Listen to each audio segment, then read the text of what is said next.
Para peserta pembelajar, pada kesempatan ini kita akan belajar bagaimana menurut Yesus menjadi seorang sahabat bagi orang lain.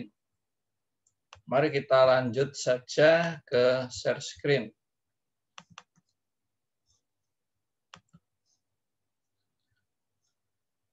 Yesus sahabat sejati. Ada di dalam Injil Yohanes 15 ayat 11 sampai 17. Semuanya itu kukatakan kepadamu supaya sukacitaku ada di dalam kamu dan sukacitamu menjadi penuh. Inilah perintahku, yaitu supaya kamu saling mengasihi seperti aku telah mengasihi kamu. Tidak ada kasih yang lebih besar daripada kasih seorang yang memberikan nyawanya untuk sahabat-sahabatnya.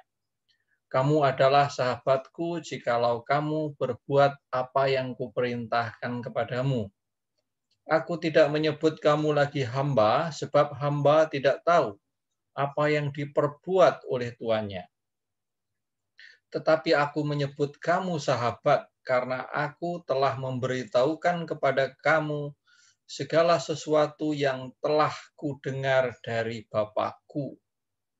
Dari Injil Yohanes bab 18 ayat 11 sampai 17, kita mengetahui apa yang dimaksud oleh Yesus sahabat dan bagaimana karakteristik seorang sahabat. Inilah perintahku supaya kamu saling mengasihi. Kata saling mengasihi ini menjadi sangat penting, dan bagaimana itu dilakukan? Dilakukan seperti aku, Yesus, telah mengasihi kita. Maka Yesus di sini mengatakan tidak ada kasih yang lebih besar daripada kasih seorang yang memberikan nyawanya untuk sahabat-sahabatnya. Inilah ciri karakteristik seorang sahabat, menyerahkan bahkan nyawanya untuk sahabatnya. Mungkinkah pada era saat ini hal ini bisa dilakukan, bisa terjadi? Sangat amat sangat sulit. Karakteristik yang kedua adalah aku tidak menyebut kamu lagi hamba, sebab hamba tidak tahu apa yang diperbuat oleh tuannya, tetapi aku menyebut kamu sahabat, karena aku telah memberitahukan kepada kamu segala sesuatu yang telah kudengar dari Bapakku.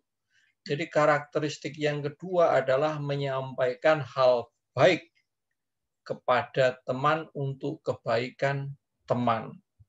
Itulah karakteristik sahabat menurut Yesus.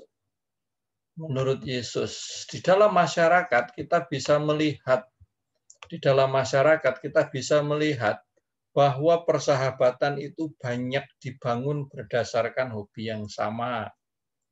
Kalau hobinya sama, mereka bersahabat. Banyak dilakukan karena kepentingannya sama. Orang berkoalisi di dalam sebuah partai, di dalam sebuah organisasi masyarakat. Karena apa? Kepentingannya sama.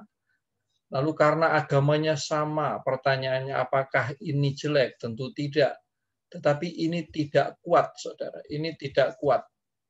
Ini tidak jelek, tetapi tidak kuat. Mengapa? Karena hobi yang sama, kepentingan yang sama, agama yang sama, itu suatu saat bisa membuat orang lalu itu terpisah, tercerai. Bahkan di dalam sebuah persahabatan orang bisa mengkhianati temannya. Nah, lalu apa yang dimaksud dengan oleh Yesus? Dasar persahabatan itu apa? Inilah dasar persahabatan adalah kasih. Saling mengasihi, kasih. Bahkan karena kasih ini, seperti Yesus mengasihi manusia, Yesus rela mengorbankan nyawanya di kayu salib. Jadi karena kasih kepada orang lain, orang rela berkorban, orang rela menderita. Nah, ini terbentuk nyata sekali di dalam keluarga ketika orang tua kepada anak-anaknya. Nah, di dalam kisah lain, lalu siapa sahabatku itu, siapa temanku itu adalah siapa sesamaku.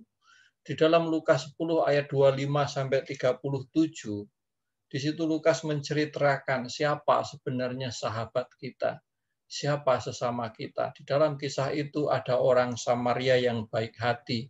yang membantu menolong orang yang diserang oleh para penyamun.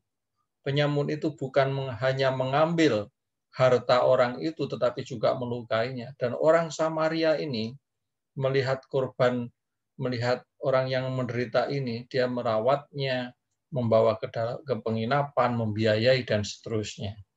Ini adalah contoh yang dilakukan oleh orang Samaria karena kasih, bukan karena kesamaan hobi, bukan karena sesama profesi, bukan sesama agama, saudara. Nah, itulah yang mungkin bisa kita refleksikan. Mari kita coba refleksikan. Sahabat kita itu siapa? Tentu yang paling dekat adalah orang-orang di dalam keluarga kita masing-masing. Disitulah kita harus saling mengasihi, saling membantu, bahkan di saat saudara kita, orang tua, atau saudara kita mengalami sesuatu, entah itu sakit atau apapun, kita harus mau melayaninya. Karena itulah semangat sahabat. Selamat melakukan refleksi, saudara-saudara.